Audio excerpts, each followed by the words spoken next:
Hello, welcome to the GenXplainers podcast, The Perfect Song. I want to welcome the panel. There's Mike, there's Al. Say hi, guys.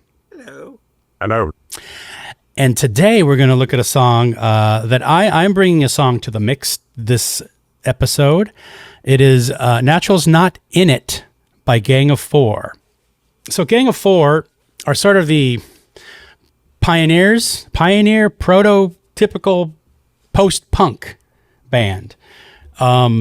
They've got the sound that's extremely, it's punk and it's funk and it's very spare and minimalist almost, but it's very punchy and driving.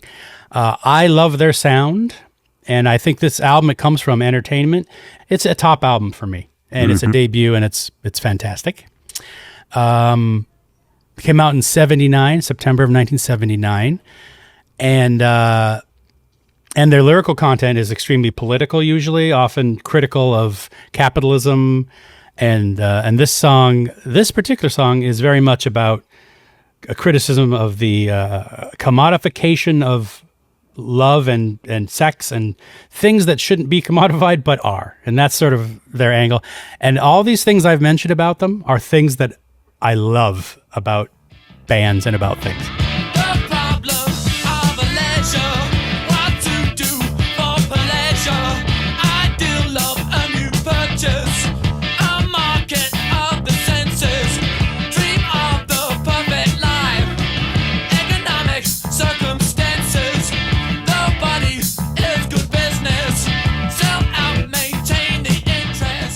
It did get some accolades. Rolling Stone was ranked it as the 5th greatest punk album of all time. I guess it's kind of a punk album. I mean, again, punk, what does it really mean? And number 483, they just made it onto the 500 greatest albums of all time. So it's in the top 500. And there's a couple others. Pitchfork Media in 2004, the 8th best album of the 70s. And something called Pop Matters. I'm guessing that's another just music publication. It is. In 2020 as the best post-punk album ever. That might be true in my mind too. Okay. So I think looking at the time it came out, I think that's calling it punk is acceptable because like at the time And nowadays we're like, it's not punk. Yeah. I mean, a lot of punk, though, like you look at The Clash, they're not pure punk. They've got this other musical influences going on. So, and I would consider them punk, especially in the beginning, but, you know.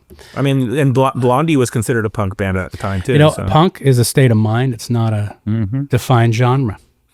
Anyway. You can make an argument that the first Elvis Costello album is also punk. Mm-hmm. So punk, post-punk, whatever you call it, it's pretty fantastic in my opinion.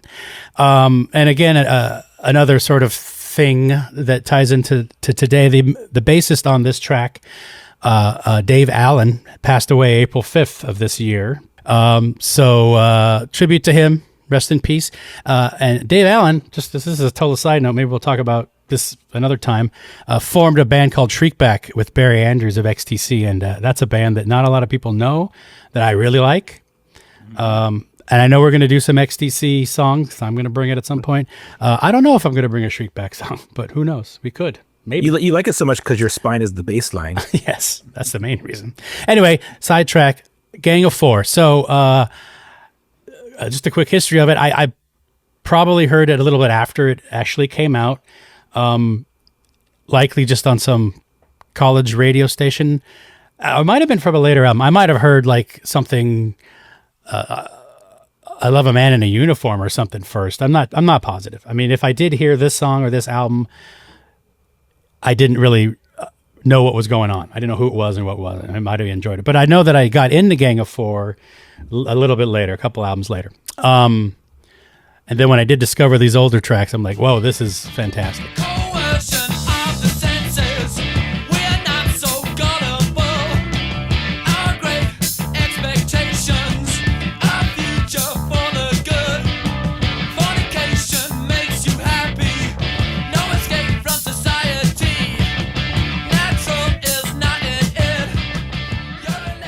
And on that album, Entertainment, this is one of 4 or 5 fantastic songs. I could have easily chosen Damaged Goods or Yeah. a lot of other songs. So that's just my intro to it.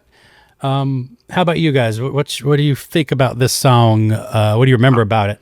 I think the first time I heard it was one of your brothers, Matt, either Mike or Tony. I don't Really? remember. Yeah, I was over at your house when I first heard it. I don't remember on Tank It. Don't dox me. Oh.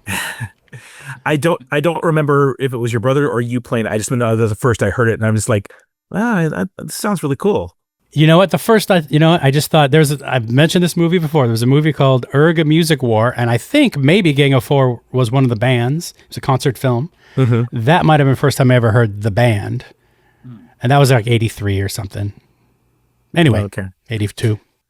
I remember thinking, this sounds pretty cool.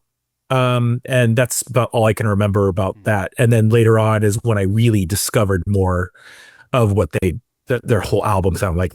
I think this is the first album I listened to of theirs. So it's kind of weird. I didn't do it like a blitzkrieg of Gang of Four when I first heard them. I just did the first album, listened to that over and over and over again. And that was the other albums later. This album is my favorite of theirs still, though. Al? So my experience with it is a little bit different in the sense that, when I was younger, I bought records and I would listen to those, but oftentimes how I became exposed to music was through friends, and I would make like, oh, let me record that one song for like a mixtape or something. And so I had Gang of Four, I had Damaged Goods. I think maybe the first song I'd ever heard was also Love a Man in a Uniform. And I think I even maybe I find that Essence Rare. Is that the name of the song? Something like yeah. Yeah. See the girl on the TV dressed in a bikini. She doesn't think so, but she's dressed for the H-bomb. For the H-bomb. I found that Essence Rare is what I look for. I knew I'd get what I asked for. So I listened to those, but I didn't have Natural's Not in It in those like tapes. And it wasn't until actually a long time later that I listened like, oh, I have a lot of Gang of Four songs on my tapes. Maybe I should listen to like a record. So it was a long time later that I heard the album. Probably like late 90s, I'm going to guess. So I didn't have quite the same sort of path to it. And by then I was like mostly listening to music in the car. And this is, and I've mentioned this before, the difference between listening to something in the car and something on headphones is a song that I feel is very different. Because I remember the first time I heard it on headphones, this would have been my Walkman or something like that, but like moving around the house and doing stuff, and all of a sudden, like, God, this song's really good. Like I'm getting things done, and the bass line's propelling me forward. So that is, I just wanted to mention that just because I had such a different experience of the song. But I love Gang of Four, and but I don't know. I know we're not getting into reactions really. It's just more history right now. Yeah. Well, you can get started with the analysis or how you felt listening to it now, because that's what we're doing next. So go ahead. Yeah. So I will say that it initially did not hold up as well as other cherished songs, especially Damaged Goods, which is probably my favorite Gang of Four song. Yeah. But repeated listens for this podcast have definitely elevated it quite a bit. And so I really do. I love the bass line. I love, it's kind of a weird kind of, they do the scritchy kind of late 70s guitar work there. And the rhythm of it is just a little bit, I don't know how to explain it. It doesn't go the way I expect it to go. And I like that.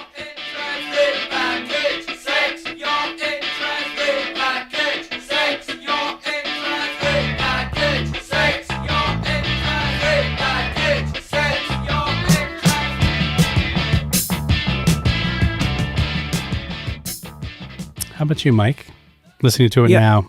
Yeah, I think I don't really have too much of a difference of opinion. I mean, obviously, I've grown, well, sort of. Debatable. Debatable, yeah. Since that time, but I don't know, when I listened to it, and I listened to it on headphones this week, for me, it's like it still holds up. It still has the power that it had back then, and it still musically is great. I mean, just listening to it all the way through, and you're right, it does, it sort of like keeps the same thing throughout, but that thing is great. Right. And that's all I can say about it. It's like I don't think it lost impact. It may have changed over time with like how I react to it, but other than that, I think it's still a great song. So Yeah. I feel like, again, listening to it now with a more sort of critical eye. I mean, I chose it again from a list of songs from this album that we could do. Damaged Goods, Yeah. Essence Rare, a lot of stuff. Even something like Anthrax or something, which is a weird song somehow. I don't know if it's perfect, but it's great. Anyway, yeah, I'll just say that the things I noticed or were reminded of is that great sort of, I mean, the bass line's great, Dave Allen's bass, and those ringing guitar jabs. I mean, it's a very, you know, that, like you said, late 70s guitar, aggressive guitar, but very separate. I mean, it's also, I'm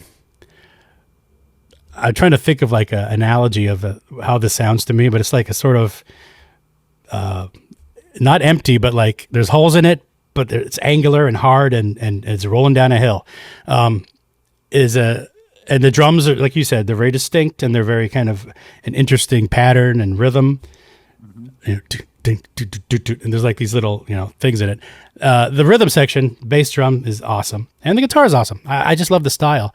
And I think that what makes it perhaps more enjoyable to me than maybe other post-punk like a Buzzcocks or whatever you would say is that the lyrics are very intelligent and very pointed and very specific about what they're saying, and they doesn't sound like they're not preaching something straight out. You know, they're not sitting there singing, you know, you shouldn't think this way about this. I mean, they're just in a very, maybe an oblique, but a very creative way. You know, the lyrics are great. Right now I'm putting the lyrics up in the video, but I love this heaven gives me migraine. I don't know why. Yeah, that stuck gets stuck in my head. Yeah. But anyway, great lyrics. I have a quote as far as like the simplicity of the song from John King. And he said that there isn't, and I quote, he says, there isn't a verse, bridge, chorus, or key change, one monster R&B riff, relentless dropouts, because there's that point where everything drops out except for the guitar, and they do a little solo. And then and he says, everyone gets a turn. And then, and the words are self-explanatory, on and on until it stops. It was a hard tune to get down, as it's all feel and drive and energy, end quote. Compared to live. He says live, it's fine because you got the crowd pushing you along, but in the studio, they had to do it several times because it's just drive and energy. And that's what I love about it. They captured it really well. But still that clean sound of Gang of Four, especially this album, the very, you know, so, yeah. as long as you know repackaged sex keeps your interest, though. Yes. We hope you're enjoying this GenXplainers podcast. Please remember to find us and follow us on social media. And we'd much appreciate a 5-star rating on the podcast platform of your choice. Now, let's get back to the show. That's right. You know something fine. Dream of the perfect life. Let's have a kissing migraine. Okay, well, you know what? Let's vote on this. I'm going to go first, and obviously I think it's a perfect song. I mean, I think it's like 3 or 4 songs on this album are perfect songs, but this one for sure. And again, it grows on you a little bit. I think initially, when trying to think of something from this album, possibly as a candidate, I listened to all of them, and then I kept coming back to this, and every time I listened to it, I was like, yeah, this thing's really, you know, it just hits it, and it's not too long. So yes. I vote yes. How about you, Al? I believe that this heaven does give me migraines. And I do think this song is perfect. Oh, okay. How about you, Mike? This is getting a turkey. Gobble, gobble. Yay! Yeah. I do think it's a perfect song. Yeah. Just direct, grabs you, smart, not trite in any way. Boom. All right. We've done it, folks. Definitely check it out if you're not familiar with Gang of Four. This first album is a great place to start. And with that, we're going to say goodbye. Say goodbye, guys. Goodbye. Hello. Goodbye. And like and subscribe. Thanks for listening.